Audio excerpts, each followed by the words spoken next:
Assalamualaikum warahmatullahi wabarakatuh.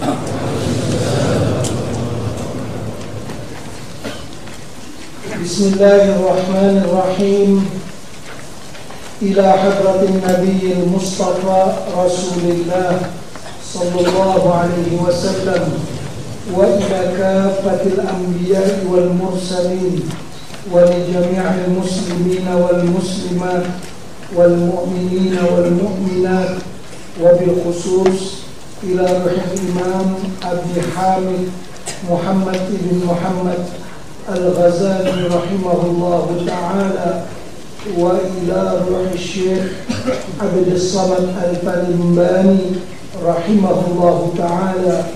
Syai'un lillahi lahumul Fatihah.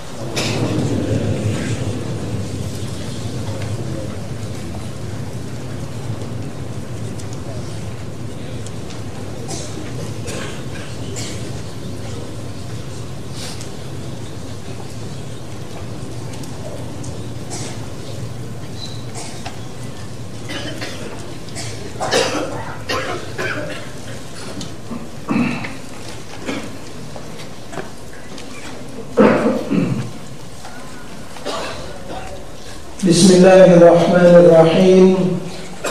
Alhamdulillahi rabbil alamin.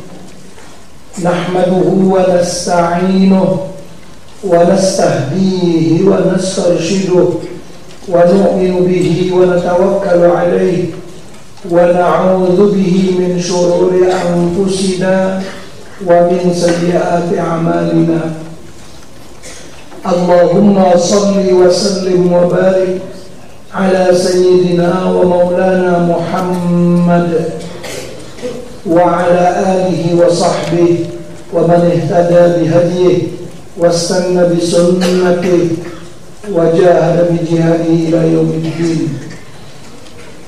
Subhanaka la ilma lana illa ma 'allamtana innaka antal alimul hakim.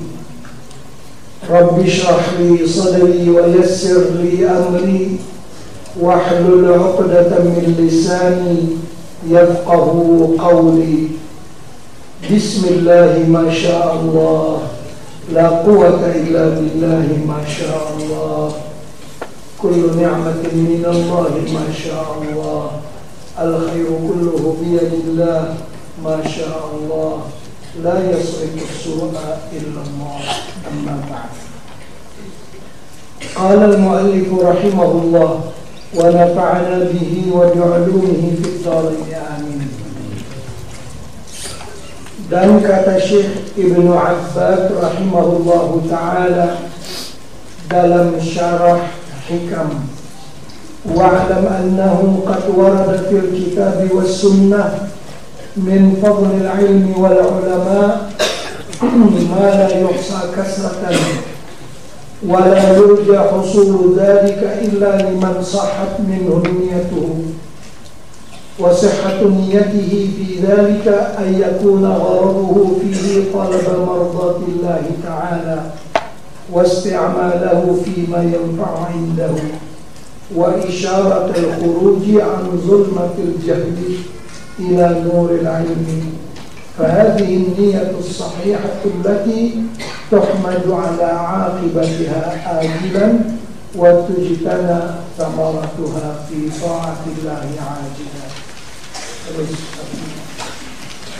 Artinya, ketahui olehmu bahwasanya telah datang di dalam Al-Quran dan hadis Nabi Sallallahu Alaihi Wasallam daripada kelebihan ilmu dan ulama, barang yang tidak terhingga banyaknya. Maksudnya, setiap ada ayat Quran ataupun hadis Nabi yang menyebutkan kelebihan ilmu ataupun kelebihan orang yang berilmu, maksud ilmu dan orang yang berilmu itu ialah ilmu yang bermanfaat, bukan ilmu yang tidak bermanfaat.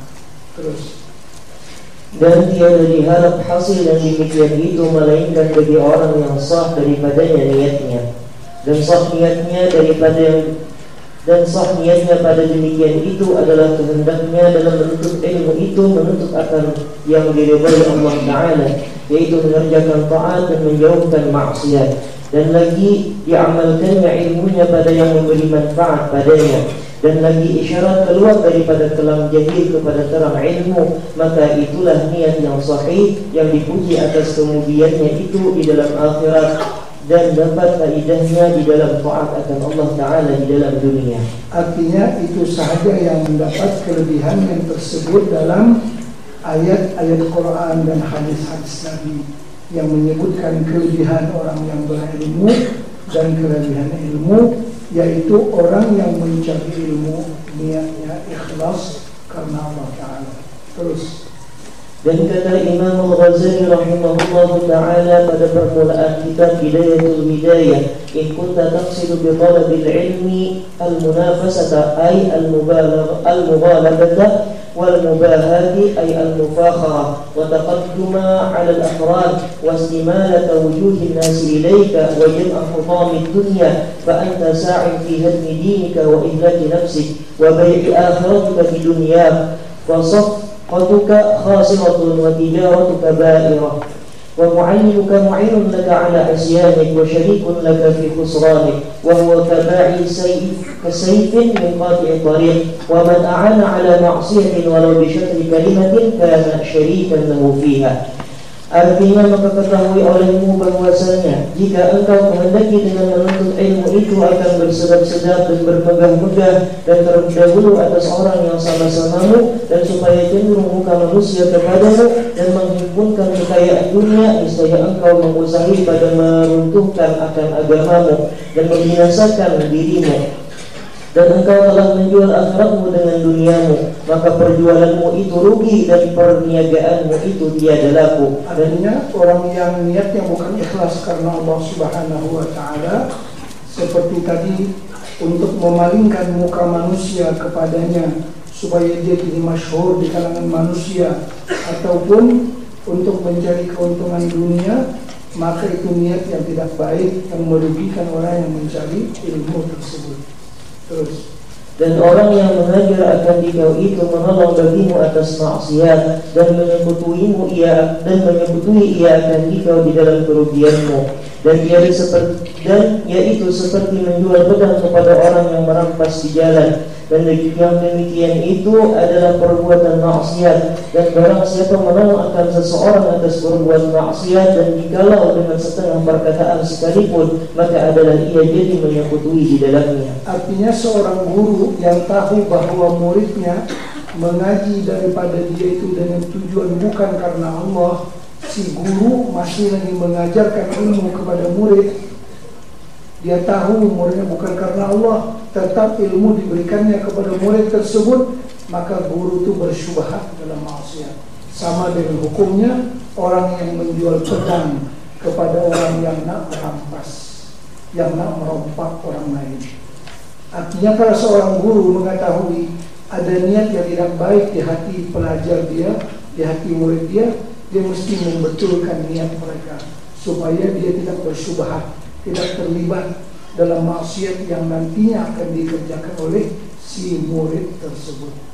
Terus, wa in kana niyyatuka wa qasduka bainaka wa bain Allah ta'ala min ta'allum al-ilmi al-hidayah duna mujarrad riwayah fa abshir fa inna malaikata as-sama'i tabsutu laka ajnihataha idza mashaita wa hitan al-bahri tastaghfiru laka idza sa'aita. Artinya, dan jika ada niatmu dan qasadmu antaramu dan antara Allah Ta'ala pada menuntut ilmu itu akan mendapat hidayah, ia semata-mata riwayat, maka sukakan olehmu karena bahwasanya malaikat itu memamparkan ia bagimu akan sayapnya apabila engkau berjalan, dan segala ikan di laut itu memohonkan ampun bagimu kepada Allah Ta'ala apabila engkau berusaha di dalam menuntut ilmu itu.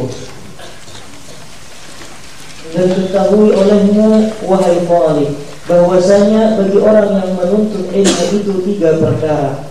Pertama, seorang yang menuntut ilmu karena jadi ilmunya itu bekal di dalam akhirat, dan tiada menghendaki ia melainkan karena Allah Ta'ala dan negeri akhirat, maka mereka itu orang yang dapat kemenangan di dalam dunia dan akhirat.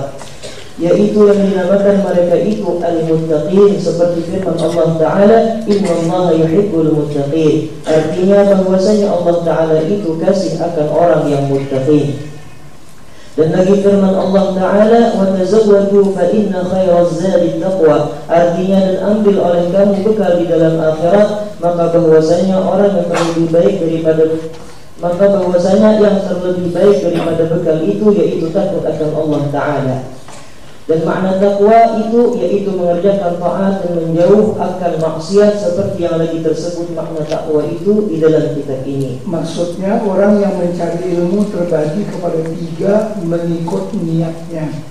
Pertama, orang yang ikhlas mencari ilmu untuk mencari keridhaan Allah Subhanahu wa Ta'ala dan mengamalkan dengan ilmunya. Ini yang pertama, orang yang sangat bahagia. Terus yang Kedua, seseorang yang menuntut ilmu karena menolong akan kehidupannya di dalam dunia ini, dan karena mendapat kemuliaan dan kemegahan, dan karena dapat harta, maka mereka itu sangat jahat. Artinya dia mencari ilmu dengan tujuan untuk mendapatkan harta benda atau mendapatkan kedudukan.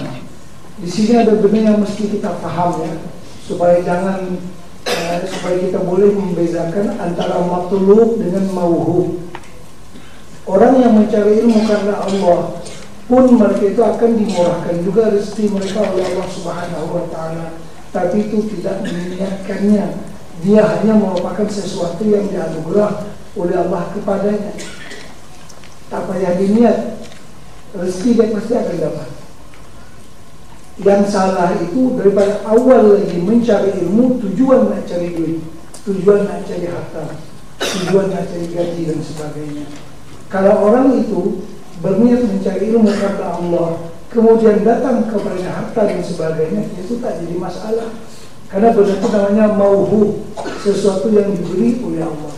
Kalau maklum, sesuatu yang dituntut oleh Allah Subhanahu wa Ta'ala. Sebagai pendekatan, saya buat satu contoh. Seorang anak mengaji, oleh ayah dia dijanjikan, kalau engkau lulus peperiksaan ini, Abah akan beli satu mutu untuk engkau, misal. Jadi di sini kita dapat mengetahui apa yang diminta oleh ayah dia, yaitu anak itu supaya benar-benar belajar sampai lulus peperiksaan. Adapun mutu itu sesuatu benda yang ayah dia nak bagi ke dia bila dia lulus peperiksaan.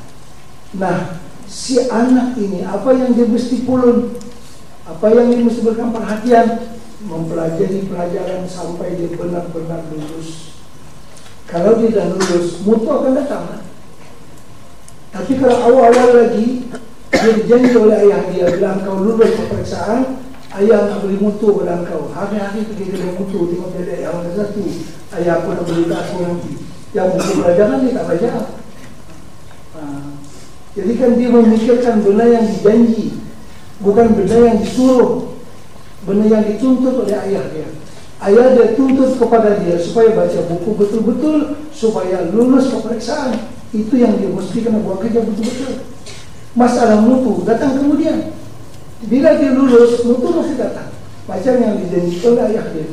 Yang ini dia tak fikir masalah pelajaran. Dia hari-hari pergi kedai mutu. Mungkin mutu yang ni aku nak bagi mungkin yang ni, mungkin yang ni. Yang pengajian, pelajaran dia tak hafal langsung. Memang tak lulus kan ya. Jadi begitulah. Allah Subhanahu wa Ta'ala menyuruh kita yang makhluk daripada kita supaya mencari ilmu karena Allah. Masalah rezeki, wa man yattaqillaha yaj'al lahu makhraja wa yarzuqhu min haitsu la yahtasib. Itu akan datang. Takkan ada cerita seorang yang alim, seorang tuan guru mati kelaparan, takkan ada cerita. Pasti segala sesuatu yang terbaik untuk dia. Nah, jadi yang dia perlu usahakan ialah mencari ilmu, dengan mencari ilmu untuk mencari keridhaan Allah Subhanahu wa Ta'ala. Rezeki dia nanti Allah bagi dia, Allah hadiahkan, Allah mauhubkan kepada dia. Tak payah dia matlub, tak payah dia daripada awal lagi berniat untuk mencari harta. Harta itu akan datang kepadanya sebagai pemberian mauhub daripada Allah Subhanahu wa Ta'ala. Seterusnya. Maka jika dikekalkan olehnya akan kosotnya serta diketahuinya akan jahat kelakuannya itu, maka lalu mati dia dengan tiada taubat daripada perbuatannya itu, maka mereka itu mati di dalam maksiat lagi durhaka mereka itu. Maka jika taubat mereka itu dahulu daripada matinya, maka lalu diamalkan akan ilmunya dengan amal yang soleh, niscaya dihubungkan mereka itu dengan orang yang dapat kemenangan di dalam dunia dan di dalam akhirat itu. Kalau sempat bertaubat, baguslah orang yang niatnya tidak betul, sempat memperbetulkan dan sempat bertaubat kepada Allah. Terus, karena orang yang taubat daripada dosa itu seperti orang yang tiada berdosa, dan dapatlah mereka itu akan keridhaan daripada Allah Ta'ala, seperti firman Allah Ta'ala, innallaha yuhibbut tawwabin wa yuhibbul mutatahhirin. Artinya bahwasanya Allah Ta'ala kasih akan mereka yang banyak taubat kepada Allah Ta'ala, dan kasih ia akan mereka yang bersuci daripada najis dan daripada dosa. Ketika seseorang yang menuntut ilmu dan ia menjadikan ilmunya itu sebab kepada membanyakkan harta dan kemegahan dan kebesaran dan kemuliaan, dan supaya banyak orang yang mengikut akan dia, dan supaya banyak orang kasih kepadanya, dan supaya mudah dapat segala hajatnya, padahal mereka tiada ingat akan perbuatannya dan kosotnya yang jahat itu. Artinya mereka ini niatnya jahat, tapi dia tak sedar yang akan niatnya itu jahat. Terus, karena disangkakan akan dirinya itu hampir kepada Allah Ta'ala, karena ia berupa dengan rupa ulama dan berlaku seperti kelakuan ulama, maka mereka itulah orang yang dapat binasa di akhirat, dan yang sangat kurang akal mereka itu, lagi terperdaya ia dan sesat ia lagi menyesatkan orang lain. Dan mereka itulah sejahat-jahat daripada ulama yang dekat oleh Nabi SAW, ulama yang dikata oleh Nabi SAW dengan sabdanya, ana min ghairi dajjal akhwafu alaikum minad dajjal. Faqila wa ma huwa ya Rasulullah? Faqala ulama usul. Artinya, aku terlebih takut atas kamu daripada dajjal, akan seorang lain daripada dajjal. Maka sembah sahabat, siapa mereka itu ya Rasulullah? Maka sabdanya, mereka itulah ulama yang jahat. artinya ulama yang jahat ataupun ulama dunia itu lebih aku takuti daripada dajjal kepada umatku dan merosakkan kepada umatku. Kalau dajjal jelas orang tahu yang dia dajjal. Kalau ulama usul ini penampilan zahirnya macam orang yang alim, tapi niatnya adalah benda yang bukan karena Allah Subhanahu wa Ta'ala. Jadi apa yang dirosak oleh ulama usul ini lebih banyak daripada apa yang dapat diperbaikinya. Terus, dan sabda Nabi SAW, man izdada ilman wa lam yazdad hudan lam yazdad minallahi illa bu'dan. Artinya, barang siapa bertambah ilmunya padahal tiada bertambah hidayahnya, niscaya tiada bertambah daripada Allah Ta'ala itu melainkan jauh. Dan ketahui olehmu bahwa hidayah dan taqwa itu satu jua maknanya, tetapi ada baginya keduanya itu bidayah dan nihayah. Dari karena inilah berkata Imam Al-Ghazali rahimahullah ta'ala dalam kitab Bidayah dan Hidayah, fa'inkulta fama bidayah dan hidayah lu'ujarri wa biha nafsi fa'alam anna bidayataha zahirat taqwa wa nihayataha batinat taqwa fala akhirata illa lil taqwa wa la hidayata illa lil muttaqin. Artinya, maka jika engkau kata apa bidayah dan hidayah itu, supaya aku coba dengan dia pada diriku. maksudnya kalau engkau bertanya, kan sekarang dia nak mengaji sudah ilmu agama, nak memulakan langkah, apa langkah permulaan saya, bagaimana caranya. Saya sekarang sudah sadar, sekarang saya nak mengikuti pengajian agama dengan teliti, saya nak mula macam mana, itu maksudnya itu. Jadi kata Al-Ghazali, kau mulalah dengan bidayatul hidayah. Kan bidayah permulaan hidayah, permulaan jalan menuju kepada Allah Subhanahu wa Ta'ala. Terus, maka ketahui olehmu bahwasanya bidayatul hidayah itu zahirut taqwa dan nihayatul hidayah itu batinatut taqwa, dan tiada dapat surga melainkan dengan takut akan Allah Ta'ala, dan tiada dapat petunjuk melainkan bagi orang yang takut akan Allah Ta'ala. Dan sesungguhnya takwa dan hidayah itu yaitu ibarat daripada mengerjakan taat yang disuruh Allah Ta'ala, sama ada taat zahir atau taat batin, dan menjauhkan maksiat yang ditegah Allah Ta'ala, sama ada maksiat zahir atau maksiat batin, seperti lagi akan hamba sebutkan di dalam kitab ini insyaAllah Ta'ala. Dan ketahuimu wahai Talib bahwasanya murad yang dikehendaki dengan taat yang zahir itu yaitu seperti sembahyang, dan puasa dan naik haji dan memberi zakat dan barang sebagainya. Dan murad dengan taat yang batin itu yaitu segala sifat yang kepujian seperti ikhlas dan merendahkan diri dan nasihat dan zuhud dan sabar dan hilm dan tawakal dan barang sebagainya. Dan murad dengan maksiat yang zahir itu yaitu seperti zina dan mencuri dan minum arak dan membunuh orang dan memalu orang dan memaki orang dan mengumpat orang dan barang sebagainya. Dan murad dengan maksiat yang batin itu yaitu segala sifat yang pencilaan seperti riya dan ujub dan takabur dan hasad dan kasih kepada dunia dan barang sebagainya. Seperti lagi akan hamba sebutkan dalam kitab ini insyaallah taala. Artinya kitabnya mengandungi takwa. Kan takwa terbagi dua. Pertama, mengerjakan yang diperintah oleh Allah Subhanahu wa taala, yang keduanya meninggalkan yang dilarang. Kedua-duanya itu ada zahir dan ada batin macam yang disebutkan tadi. Terus Al-Babul Awal di Bayanil Aqidati. Bab yang pertama pada menyatakan akidah Ahlussunnah wal Jamaah. Dan wajib atas orang yang akil balik itu mengetahui bahwasanya Allah Ta'ala wahidun la syarikalah. Artinya esa tiada yang menyekutuai baginya. Fadun la nadhiralah. Artinya tunggal tiada baginya banding. Azaliyun la bidayata lahu. Artinya sedia tiada baginya permulaan. Sarnabiyun la nihayatalah. Artinya kekal tiada baginya kesudahan. Munazzahun an musyabahatil makhluk. Artinya maha suci daripada bersamaan dengan segala makhluk yang baharu. Laisa kamitslihi syai'un wa huwas sami'ul basir. Artinya tiada sesuatu yang seumpama Allah Ta'ala, dan yaitu yang mendengar dan yang melihat.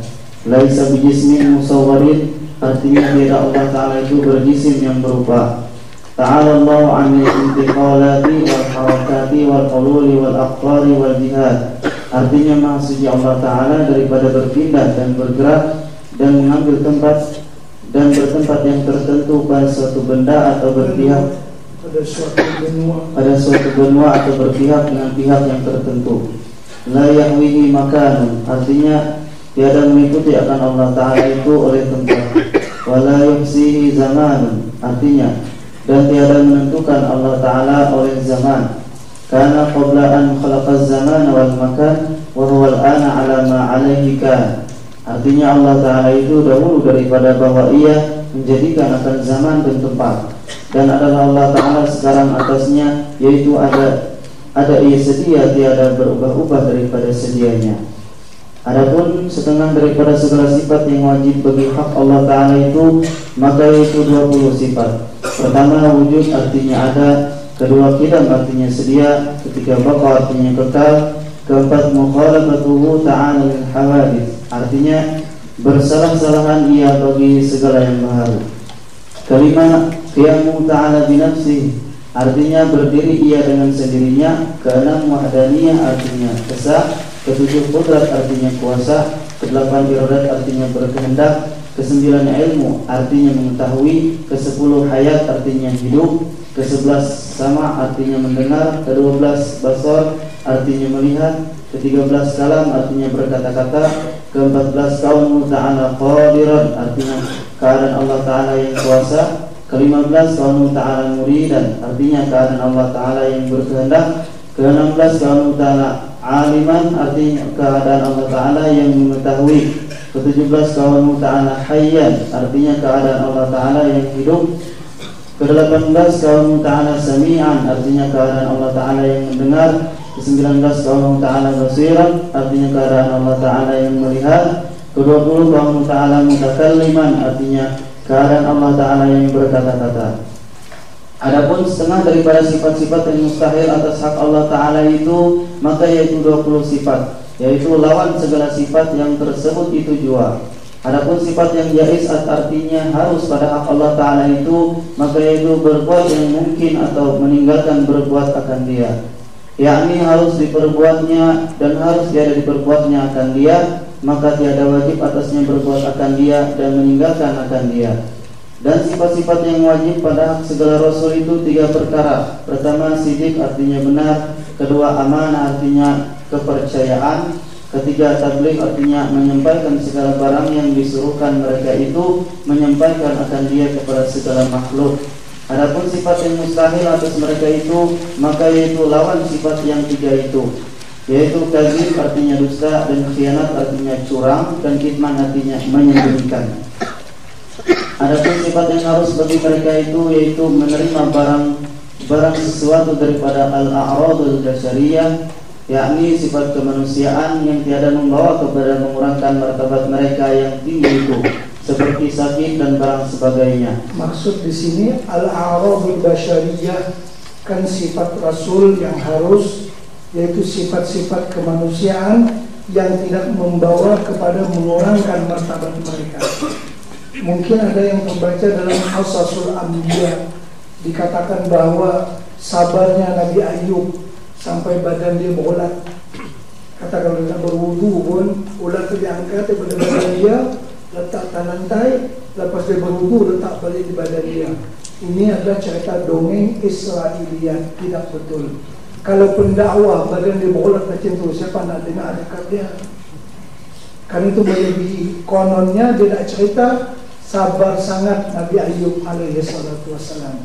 Sebenarnya itu sudah melampaui daripada batas al-a'radul basyariyah, karena sifat yang macam itu sifat yang membawa kepada mengurangkan martabat mereka di sisi umat mereka.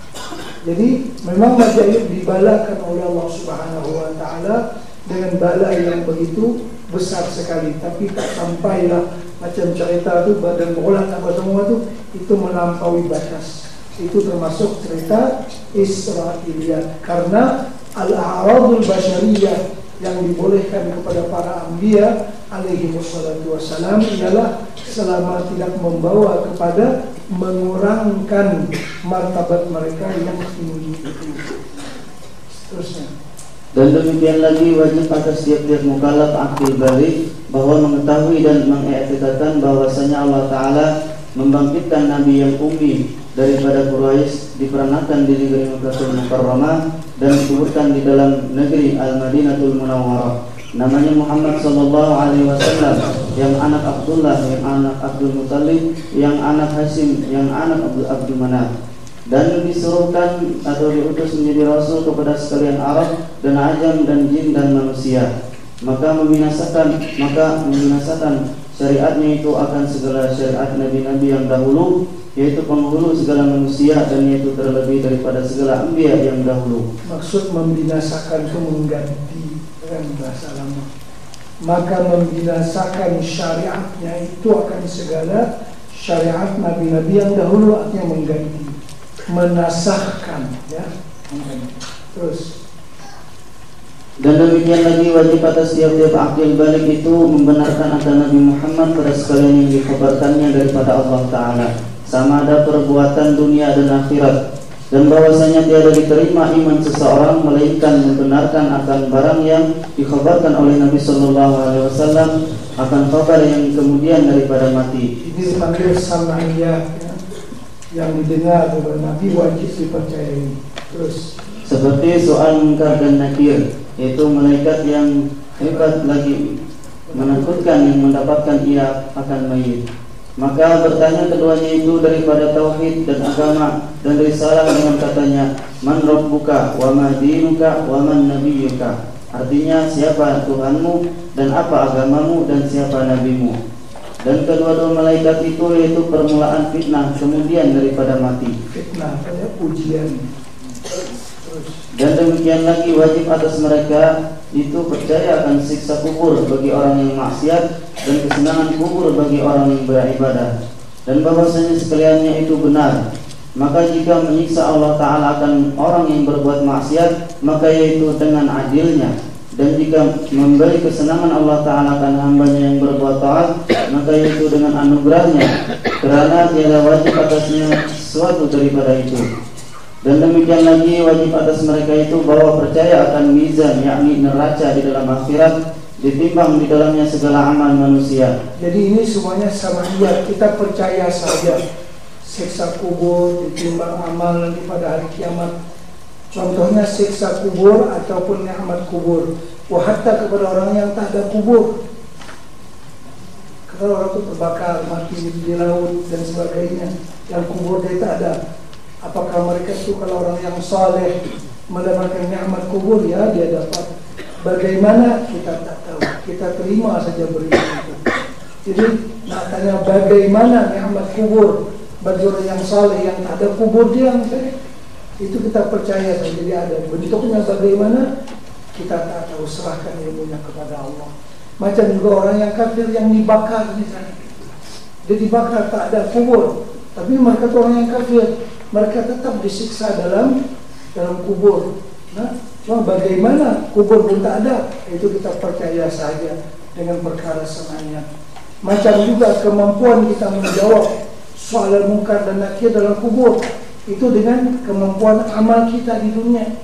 Bila amal kita baik, maka kita boleh menjawab segala soalan yang dikemukakan kepada kita waktu berada dalam kubur nanti. Walaupun di dunia dia seorang yang bisu, karena benda tu kemampuan kita menjawab soalan mungkar dan nakir dalam kubur bukan kepetahan lidah kita di dunia, bukan, tapi dengan kekuatan amal ibadah yang kita laksanakan. Karena itu tak betul lah apa yang disebutkan ini lawaknya si Abu Nawas. Abu Nawas ini Allah Ta'ala dengan malaikat pun datang melawak juga. Karena Abu Nawas berpesan, apa dia kata? Bila aku mati nanti, tolong kafankan aku dengan kain kafan yang buruk, jangan kain kafan yang baru. Kita biasanya kalau orang mati kain kafan itu yang baru kan. Abu Nawas berpesan, bila aku mati nanti, tolong kafan aku dengan kain kafan yang buruk. Orang kata bersabar. Kalau mereka tanya aku marah buka, aku akan tunjuk kain kafan aku. Ini hang silap masuk, aku masih lama dalam datanya.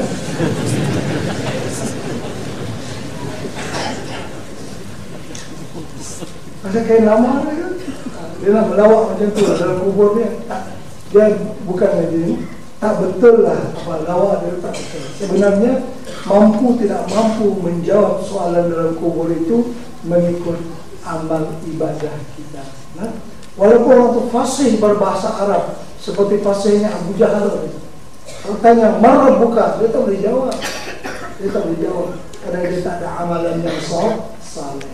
Walaupun kita orang Melayu tak hati Arab, ditanya marah buka, dia akan boleh jawab. Karena kemampuan menjawab itu bukan dengan kepetahan lidah di dunia, tapi dengan amal dan ibadah kita.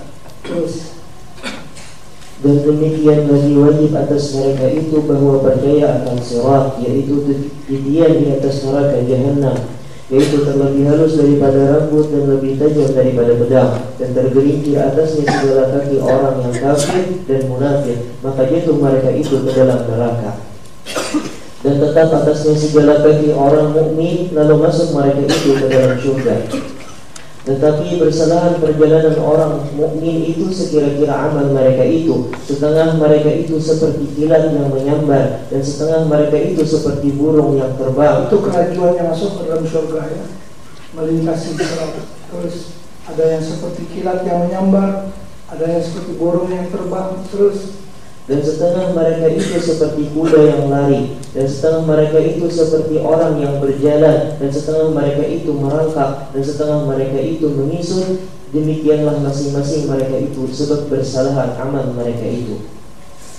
Walaupun di dunia ini hero dia, orang ahli main dengan badan yang kuat, ya kan? Kalau dia tak ada amal akan mengesok dari sana. Walaupun di dunia ini tak larat, tapi amalnya bagus, macam kilat yang akan melintasi as-sirat pada hari kiamat. Terus, dan demikian lagi wajib mereka itu percaya akan telaga Al-Kautsar bagi Nabi kita Muhammad SAW. Meminum daripadanya itu segala orang mukmin dahulu daripada masuk mereka itu ke dalam surga, kemudian daripada melalui siratan mustaqim. Dan barang siapa meminum daripadanya niscaya tiada dahaga kemudian daripada itu selama-lamanya.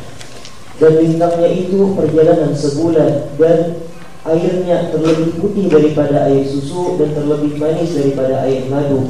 Pada kelilingnya itu beberapa kendi sebilang-bilang bintang di langit. Jadi masalah telaga Al-Kautsar ini menurut Imam Az-Zabidi dalam Syarah Ihya Ithaf Salikul Muttaqin, yang beliau tahqiqkan bahwasanya telaga Al-Kautsar ada dua. Satu di padang mahsyar, satu lagi nanti di dalam surga seperti yang disebutkan. Jadi jama'an bainal adillah, karena mengumpulkan antara dalil-dalil yang banyak. Jadi ada dua, satu telaga Al-Kautsar itu berada di padang mahsyar, satu lagi nanti selepas melewati as-sirat yang seperti disebutkan dalam kitab ini. Ini yang kedua. Yang pertama sebelum itu ada di padang mahsyar. Nabi kita bersabda, ana faratukum alal haud. Aku tunggu kamu semua nanti kita mulai jumpa di tepi telaga. Macam kita yang tak pernah tengok Nabi kita, mungkin pernah bermimpi, tapi tak pernah tengok Nabi kita secara yaqazatan, berdepan betul-betul dengan Nabi.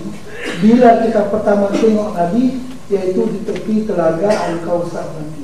Nabi kita bersabda, ana faratukum alal haud. Aku tunggu kamu semua nanti di tepi telaga aku. Nabi kita macam Tuan Keduri lah, mempersilakan umatnya semua sila-sila minum daripada telaga Al-Kautsar yang ada nanti di padang mahsyar. Nah, adapun yang disebutkan dalam kitab ini, maka itu telaga Al-Kautsar yang kedua yang berada di dalam surga. Jadi banyak dalil-dalil yang menunjukkan. Jadi dihimpunkan semua dalil, maka diringkaskan bahwasanya telaga Al-Kautsar itu ada di dua tempat. Pertama di padang mahsyar, yang keduanya di dalam surga. Terus. Dan demikian lagi wajib atas mereka itu bahwa percaya akan hisab dan bersalah-salahan segala manusia itu padanya. Setengah mereka itu sangat susah hisabnya, dan setengah mereka itu sedikit hisabnya, dan setengah mereka itu lalu ke surga dengan tiada hisab, yaitu golongan muqarrabun.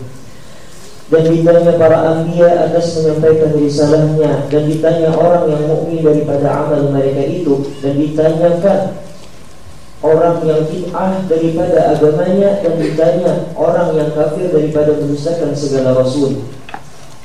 Dan demikian lagi wajib atas mereka itu bahwa percaya akan dikeluarkan segala mukmin yang mengesahkan Allah Ta'ala daripada api neraka, kemudian daripada disiksa, hingga tiada tinggal di dalam api neraka itu seorang daripada mukmin dengan anugerah Allah Ta'ala. Jadi pada hari kiamat secara ringkasnya, semua manusia terbagi kepada tiga golongan. Satu, yang pasti masuk surga, pasti, tak ada ragu, seperti para anbiya dan mursalin. Mereka tak ada keraguan, pasti masuk surga. Dan mungkin yang lain lagi. Yang keduanya pasti masuk neraka, yang seperti Fir'aun, seperti Abu Lahab, yang disebutkan nama-nama mereka itu dalam Quran, bahwa mereka itu menjadi penghuni api neraka. Sudah dua. Jadi pertama pasti masuk surga, yang kedua pasti masuk neraka, yang ketiga ini dipanggil al-mu'minul 'asi, orang yang beriman tapi dia mengerjakan maksiat. Ya seperti kita inilah, kita beriman, kita mengucap asyhadu an la ilaha illallah wa asyhadu anna muhammadar rasulullah, tapi mungkin berdusta, mungkin mencuri, mungkin makan riba, mungkin itu, mungkin dan sebagainya daripada dosa yang kita kerjakan. Nah, orang yang al-mu'minul 'asi ini halnya diserahkan kepada Allah. Kalau mau dimaafkan oleh Allah, maaf terus, itu dengan karunia daripadanya, dimaafkan saja. Walaupun banyak dosanya dimaafkan oleh Allah, itu terserah kepada karunia Allah. Tapi kalau Allah mau menyiksa dulu pun boleh, karena dia sudah warningkan di dunia ini, kamu jangan buat yang ini, jangan buat yang ini. Kalau buat yang ini nanti aku akan siksa engkau dalam api neraka. Dia beritahu. Kalau Allah menyiksanya, fa bi'adlihi, dengan keadilan Allah. Kalau Allah nak memaafkannya, fa bi fadlihi, dengan karunia-Nya, kesukaan dia. Itu masalah yang ketiga. Masalahnya dia ada iman dalam hati, ada imannya, tapi pekerjaannya bercampur dengan kemaksiatan dan dosa. Nah, orang yang begini tadi terserah kepada Allah. Kalau nak dimaafkan, itu ampun karunia daripada Allah. Kalau nak disiksa, itu dengan keadilan Allah Subhanahu wa Ta'ala. Kita harap semuanya kita ini dimaafkan sahaja oleh Allah Subhanahu wa Ta'ala.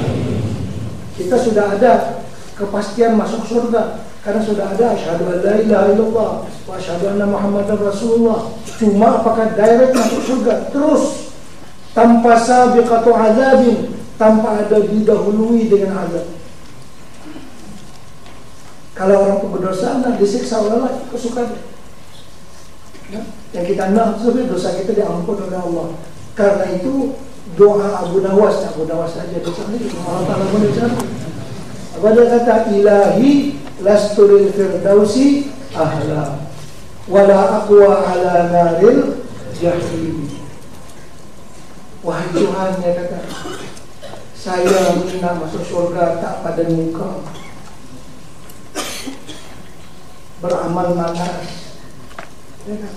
Lastu lil firdausi ahla, tak menasabah nak masuk surga, sembahyang malas, mengaji malas, itu. Tapi wala aqwa ala naril jahim, kalau nak letak saya dalam neraka, saya tak larat pula, tak panas sangat, tak larat. Jadi problem saya satu saja. Itulah problem kita semua, satu saja. Biar diampun dosa kita oleh Allah, selesai masalah. Tak ada cerita azab, terus direct masuk surga. Ada yang kita nak. Jadi fahabli taubatan waghfir dzunubi fa innaka ghafirud dzambil azim. Baca sekali lagunya.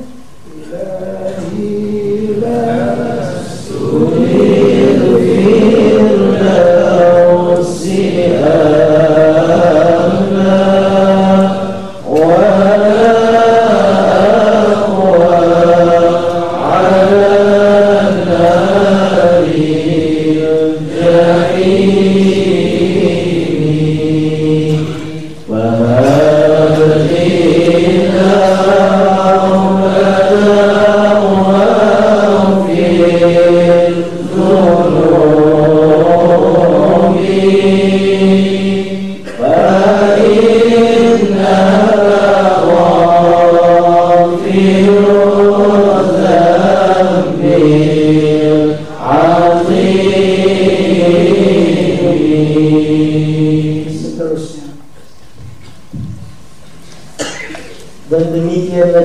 atas mereka itu percaya akan syafaat segala anbiya alaihi wassalatu wassalam, kemudian maka syafaat segala ulama, kemudian maka syafaat segala syuhada.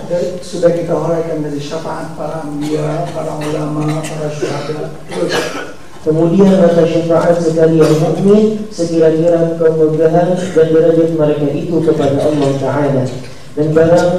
Dan barang siapa tinggal daripada mukmin itu di dalam neraka padahal tiada baginya yang mensyafaat akan dia, niscaya dikeluarkan akan dia oleh Allah Ta'ala dengan anugerahnya, maka tiada kekal mukmin itu di dalam api neraka. Dan jikalau ada iman di dalam hati seseorang itu satu zarrah, yakni satu semut yang kecil sekalipun, niscaya ia dikeluarkan daripada api neraka, maka masuk ia ke dalam syurga. Jadi kalau kita melihat seperti ini, dengan amalan kita yang ada sekarang ini, dengan kita sudah mengucap 2 kalimat syahadat, ya kan, dan sudah beramal semampu kita, harapkan syafaat daripada Nabi Sallallahu Alaihi Wasallam, syafaat daripada para ulama dan juga daripada para syuhada.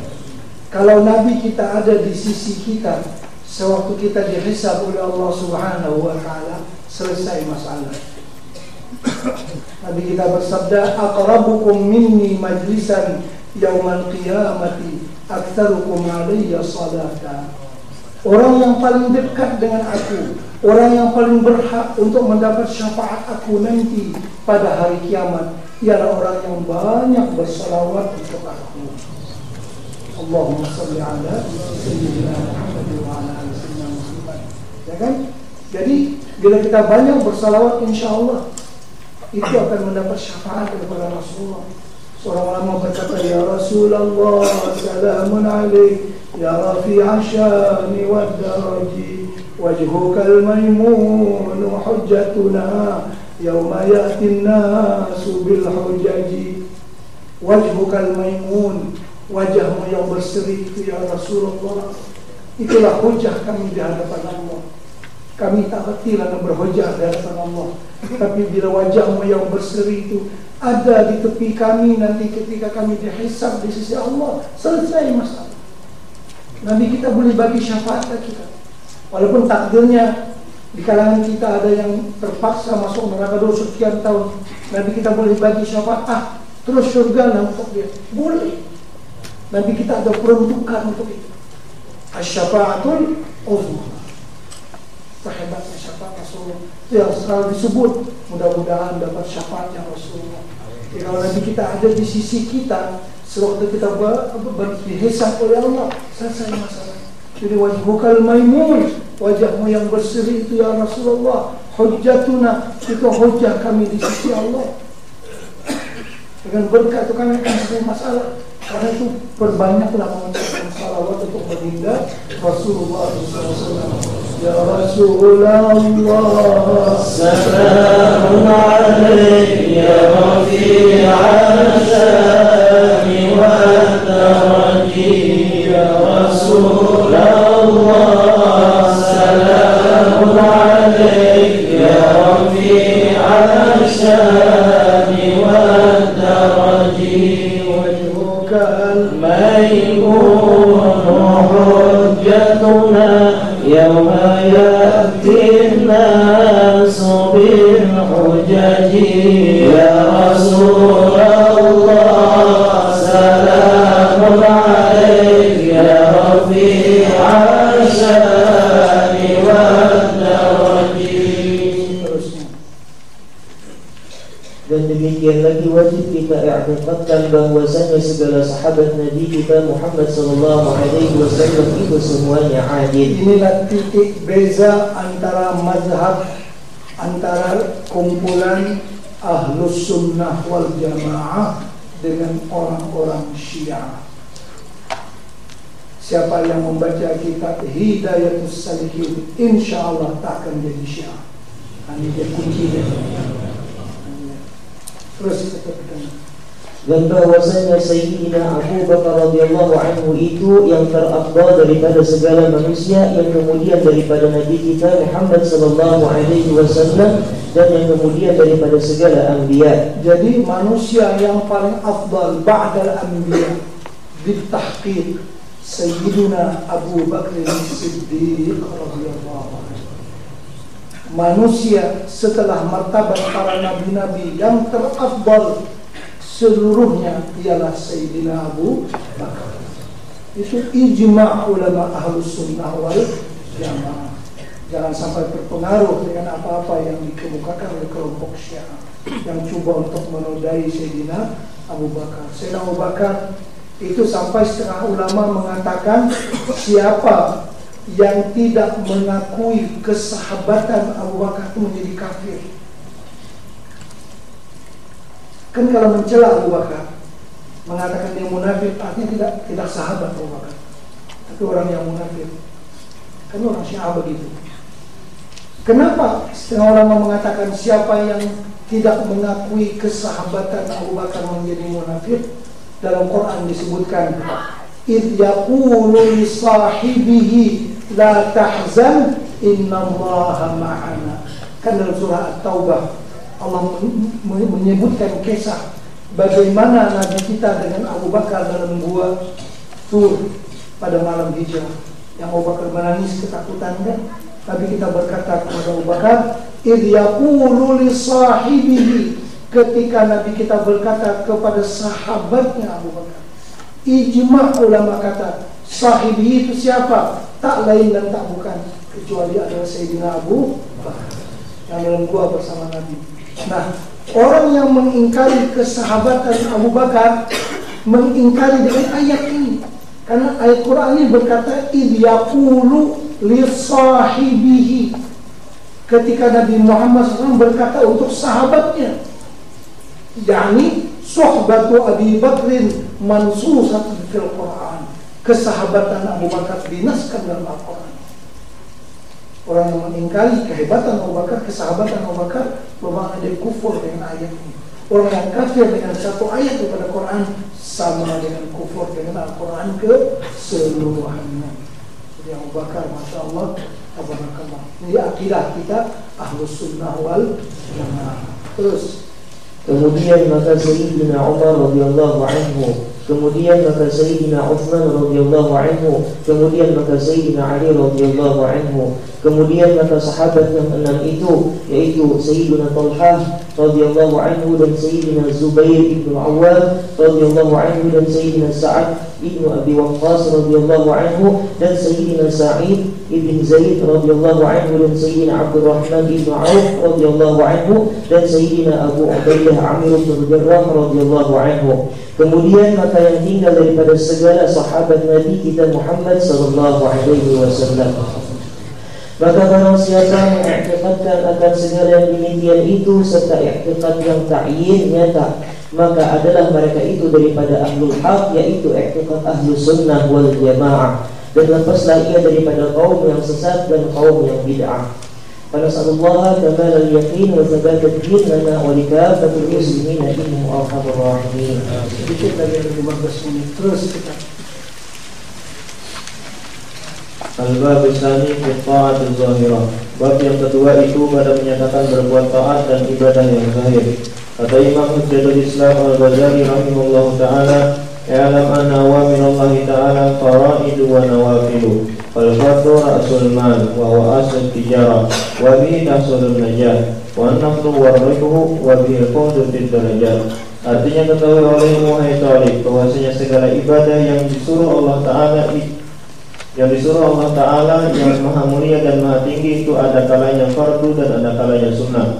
Maka fardu itu ra'sul mal, yakni modal perniagaan, dan dengan dia asal perniagaan kita, dan dengan dia kita dapat selamat. Dan sunnah itu yaitu laba daripada perniagaan, dan dengan dia dapat kemenangan dan derajat di dalam akhirat dan hampir kepada Allah Ta'ala.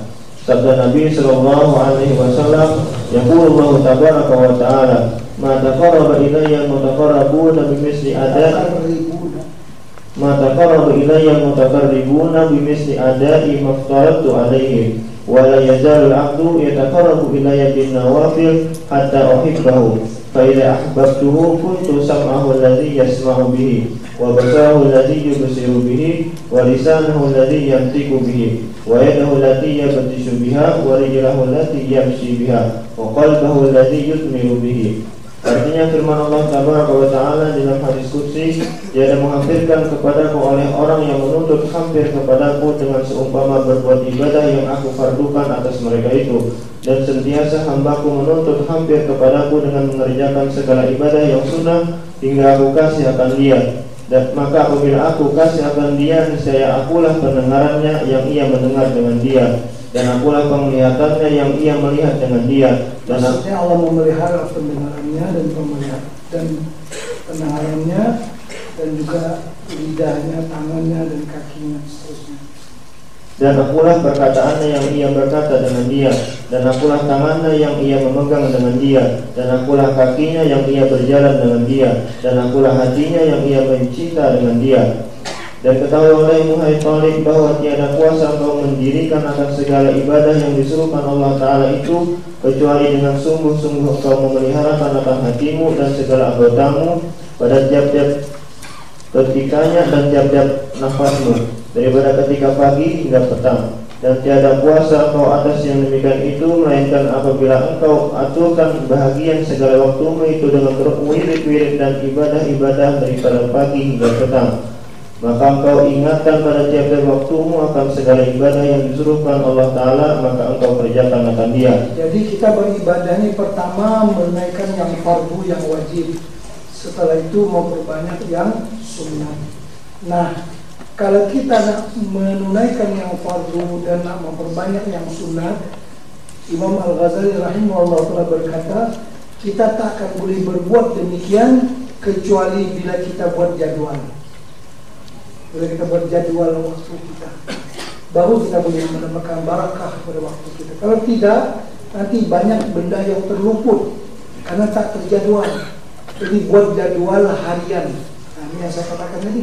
Jadi kitab Hidayatus Salikin akan memberikan kepada kita jadwal harian, mulai bangkit tidur, pagi, siang, tengah hari, petang, awal malam, sampai kita nak tidur balik, dan sampai kita kembali bangun tidur pada hari yang kedua. Jadi kitab ini adalah memprogramkan kita untuk demikian, supaya kita terpelihara, supaya kita dapat mengamalkan segala apa yang disuruh oleh agama kita selama 24 jam, begitu seterusnya. Jadi kita pun kena buat jadwal. Jadi Al-Ghazali rahimahullah ta'ala akan mengaturkan kepada kita jadwal bagaimana mulai kita bangkit daripada tidur sampai kita tidur semula pada hari yang berikutnya. Seterusnya. Syahadat, apabila engkau bangun daripada tidur, maka hendaklah engkau bangun dahulu daripada terbit fajar, dan adalah yang pertama-tama berlaku di dalam hatimu dan lidahmu itu zikrullah ta'ala. Jadi hari-hari kita bangun, hendaklah bangkit daripada tidur sebelum terbit fajar. Kalau sekarang di Kuala Lumpur terbit fajar pukul 5 berapa? 5.4. Ya pukul 5 itu nggak bangkit sudah. Apalagi yang tua-tua, ya kan? Janganlah ayam cerdik pada kita, benar. Orang tua dulu suka beli ayam jantan, ayam berkokok, apa? Dia nak insafkan diri, itu dia. Ayam dah berkokok, dah bertasbih, takkan kita bertidur lagi ini, macam itulah, untuk menasihati diri. Sebenarnya ayam itu berkokok, itu bertasbih kepada Allah, karena menyahut malaikat di langit yang bertasbih. Itu tasbih ayam itu subhanal malikil quddus ataupun subhanal malikil ma'bud. Itu tasbih ayam yang berkokok pagi-pagi. Oleh karena lidah dia sempit, subhanal malikil ma'bud, subhanal malikil quddus. Dan lidah dia sempit kan. Di antara lidah Melayu dengan Cina berbeza kan. Manusia dengan ayam lagi beza kan. Jadi bila ayam itu berkokok sebenarnya dia perli kita, wahai manusia, ya kan, bangunlah engkau, eloklah, ya kan, kami dah bertasbih kepada Allah Subhanahu wa ta'ala. Jadi kata beliau, ini pertama sekali kita biasakan. Yang pertama mesti bangun sebelum waktu subuh. Terus maka baca olehmu pada ketika itu, alhamdulillahilladzi ahyana ba'da ma amatana wa ilaihi nusyur. Asbahna wa asbahal mulku lillah, wal azamatu wa sultanu lillah, wal izzatu wal qudratu lillahi rabbil alamin. Asbahna ala fitratil islam wa ala kalimatil ikhlas wa ala dini nabiyina Muhammadin sallallahu alaihi wasallam, wa ala millati abina Ibrahim hanifan muslima wa ma kana minal musyrikin. Allahumma inna nas'aluka an tab'atsana fi hadzal yawm ila kulli khairin wa a'udzu bika an ajtariya fihi su'an aw ajurrahu ila muslimin. Allahumma bika asbahna wa bika amsayna wa bika nahya wa bika namutu wa ilaika nusyur. Nas'aluka khaira hadzal yawm wa khaira ma fihi wa na'udzu bika min syarri hadzal yawm wa syarri ma fihi. Itu yang afdal, baca sepanjang itu. Itu yang afdal. Yang biasa kita baca sebagai alhamdulillahilladzi ahyana ba'da ma amatana wa ilaihi nusyur. Maka itu sajalah biasa. Tapi pagi besok,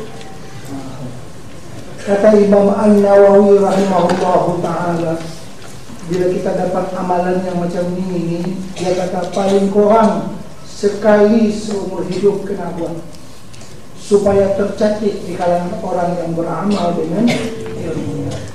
Jadi malam ini tidur pakai letak kita baca semua.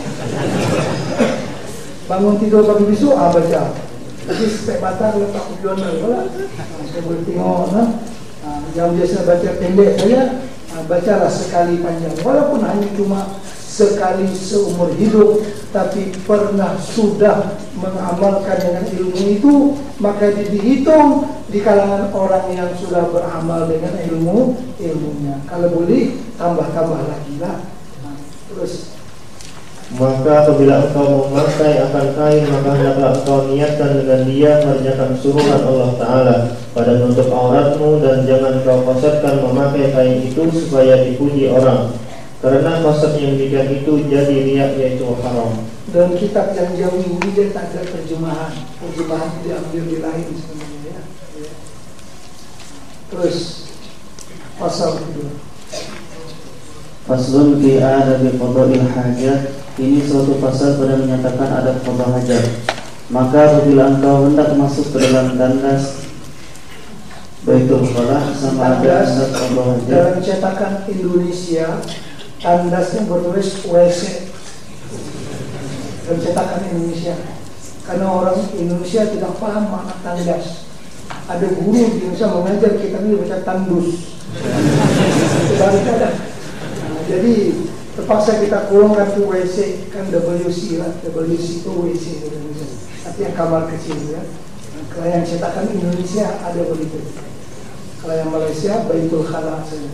Terus sama ada hendak qada hajat atau lainnya, maka hendaklah engkau dahulukan ketika masuk itu akan kakimu yang kiri, dan pada ketika itu baca olehmu Bismillahirrahmanirrahim minar rijsil khabithil muqdisi syaitanir rajim. Ini yang dipilih oleh Imam Al-Ghazali yang biasa kita baca, Allahumma inni a'udzubika minal khubuthi wal khaba'ith. Ini doa-doa macam ini, walaupun kecil-kecil kita kena hafal, kita kena buat semua. Zaman dahulu ada seorang ulama waliullah, dia terlupa satu hari masuk tandas, terdahulukan kaki kanan. Dia teriak setahun. Pasal apa? Pasal terdahulukan kaki kanan. Sekali saja masuk tandas, dia menangis minta ampun kepada Allah sampai 1 tahun. Yang kita tak kira kiri kanan itu kan, tak ada rasa sensitif, ya kan? Dia tu sekali saja kena, dia teriak, ya Allah, ampuni aku ya Allah. Jadi kita mesti meneliti kehidupan kita. Masuk tandas, ya, dahulukan kaki kiri dan baca doa. Ini yang amalia harian kita ini sangat penting. Terus, dan pada ketika masuk tandas itu jangan berserta sesuatu yang tersurat nama Allah Ta'ala dan segala sifatnya, dan Al-Quran dan segala nama malaikat dan segala nama anbiya, kerana yang demikian itu makruh. Dan demikian pada ketika masuk tandas itu, handphone yang ada mungkin baca-baca Arab kan, makruh ya, makruh. Terus, dan demikian lagi pada ketika masuk tandas itu jangan terbuka kepalamu, tutup dengan tuala. Dan lagi seginya pakai olehmu cerpu atau cerpal atau alas kaki. Dan hendaklah kau dahulukan akan kakimu yang kanan pada ketika keluarnya, dan baca olehmu Alhamdulillahilladzi adhaba anni ma yu'dini wa abqa alayya ma yanfa'uni. Atau yang biasa kita baca Alhamdulillahilladzi adhaba anni adza wa afani. Yang mana pun tak apa, asal baca, yang tak kena tak baca. Acara tarawih, kawan tanya, Ustaz kata tarawihnya yang buat 20, ada yang buat 8, yang mana yang betul? Saya kata dua-dua betul, yang tak betul itu yang tak sembahyang tarawih. Subuh macam itu juga, ada yang kunut, ada yang tak kunut kan? Ini mazhab Syafi'i saja berkunut. Yang mana yang betul? Kalau Syafi'i memang berkunut. Yang tak betul itu yang tak bangkit sembahyang subuh. Yang itu ulama mana pun ijma' kata haram. Kalau dia bangkit sembahyang subuh tak kunut itu tak apa, ada mazhab lainnya. Terus, dan seyogianya disediakan batu atau air dahulu daripada qada hajat. Itu mesti disediakan dahulu sebelum qada hajat. Airnya, walaupun pakai pipe yang ada lari, kena tes dulu, coba dulu. Ini dia tak tes, tak coba, dah buang dah. Orang itu susah. Ini hikmah dia, kena siapkan dulu dia kata air ataupun batu, ya kan? Bagi pasti dulu. Terus, dan jangan istinja dengan air pada tempat qada hajat. Nah, itu kan masa catuan air di Selangor kan? Air tak ada, dah buang-buang kan? Orang nak angkat timbal, nak masuk bila susah. Terus, melainkan pada yang disediakan padanya qada hajat. Dan sunat istibra melawaskan air, melawaskan atau membersihkan. Kemudian daripada kemih ini bahasa lama ya. Kemih, tak usah baca. Nah, kemih itu bahasa panjang diguna. Buang air kecil. Jangan berdeham-deham dan dilalukan jari tangan di bawah zakar. Artinya sunat berbuat demikian istibra supaya air kecil itu keluar habis, berdehem-dehem ataupun melalukan jari di bawah kemaluan ya, untuk merangsang keluar air yang baki lebih mungkin ada di saluran tersebut. Terus. Dan kata Syekh Ibnu Hajar rahimahullah taala di dalam Al-Minhajul Qawim, lakin ikhtara jam'un wujubahu. Artinya tetapi dipilih oleh kebanyakan ulama wajib istibra kemudian daripada kencing itu. Wa bi wujubihi qala wal qadi al-Baghawi wa jara alaihi an-Nawawi fi syarhil muslimin qawli sallallahu alaihi wasallam tanazzahu minal bauli fa inna amata azabil qabri minhu. Artinya, dan dengan wajib istibra itu mengata akan dia oleh Al-Qadhi Husain dan Al-Baghawi rahimahumullah ta'ala, dan berlaku atas yang demikian itu Imam Nawawi rahimahullah ta'ala di dalam Syarah Muslim, karena sabda Nabi SAW, sucikan olehmu daripada kencing, yakni istibra kemudian daripada kencing itu. Maka karena kebanyakan siksa kubur itu daripada orang yang tiada istibra, daripada kencing diperolehnya. Artinya orang yang tidak beristibra ini berbahaya, mungkin nanti air kencingnya keluar setelah dia berwudu, ya kan? Jadi bagus dilawaskan, dihabiskan dulu keluar sewaktu berada dalam tandas. Terus. Dan jangan kau buka auratmu dahulu daripada sampai kepada tempat duduk bagi qada hajat itu. Itu kata Imam Nawawi. Caranya kain itu dia angkat perlahan-lahan, sedikit demi sedikit, sehingga auratnya tidak terbuka semua. Jangan buka kain siap sangkut begini. Jadi kita malu lah dengan malaikat yang tengok kita, kan buka sedikit baru kita duduk. Jangan buka siap semua sangkut di paku, dia bogeng kita tahu. Jangan itu kita hilang. Terus. Dan jangan kau hadapkan ke matahari dan bulan.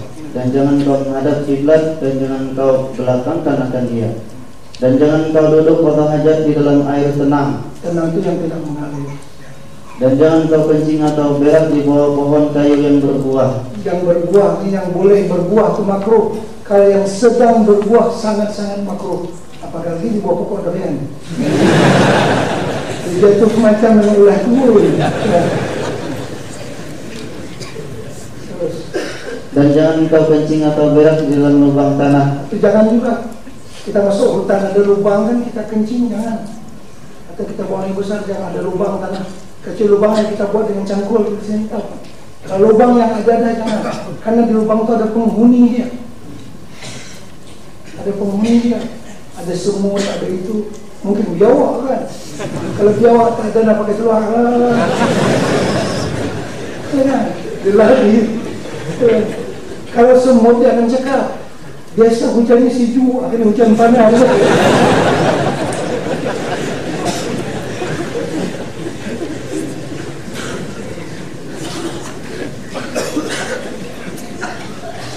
Terus. Dan jangan kau kencing pada tanah yang keras dan pada tempat angin berhembus, karena memeliharakan daripada terpercik. Ya, tanah yang keras kan terpercik. Terus. Dan hendaklah kau bertekan pada ketika dudukmu itu atas kaki yang kiri. Dan jangan kencing padahal engkau berdiri, melainkan pada keadaan darurat. Jadi bertekan di sebelah kiri karena memudahkan najis keluar. Ini cara kesehatannya Allah tidak mengetahui. Tapi Nabi kita bersabda, bila kita qada hajat bertekan di sebelah kiri sedikit supaya memudahkan keluarnya najis. Terus. Dan himpunkan olehmu pada istinja itu antara memakai air dan batu. Maka hendaklah kau sapu pada tempat istinja itu dengan 3 buah batu, atau sapu atau batu tetapi ada baginya 3 penjuru. Artinya 1 batu tapi boleh pakai 3 tempat. Dan hendaklah batu istinja itu suci lagi kesap sekira-kira menghilangkan rupa najis itu. Dan demikian lagi kau sapu zakarmu 3 kali dengan 3 batu atau 3 tempat 1 batu. Dan jikalau tiada suci dengan 3 kali itu, maka engkau lebihi akan dia sehingga menjadi 5 kali atau 7 kali sehingga suci. Dan jangan kau istinja dengan tangan kananmu, melainkan dengan tangan kiri jua. Dan engkau baca pada ketika selesai daripada istinja itu di luar tandas, Allahumma tahhir qalbi minan nifaq wa hasin farji minal fawahish. Dan hendaklah engkau gosokkan tanganmu kemudian daripada selesai istinja itu ke bumi atau kepada suatu kemudian, maka basuh akan dia. Maksudnya disabukan ke bumi itu ke tanah sebagai ganti sabun. Zaman dulu sabun tak banyak. Sekarang ada sabun pencuci untuk menghilangkan bau daripada tangan. kita. Insya Allah sampai di sini dulu, kita sambung besok pagi ke tempat ini juga pada pukul 9 pagi ya, dan jadwal pukul 9 pagi. Insya Allah. Al-Fatihah.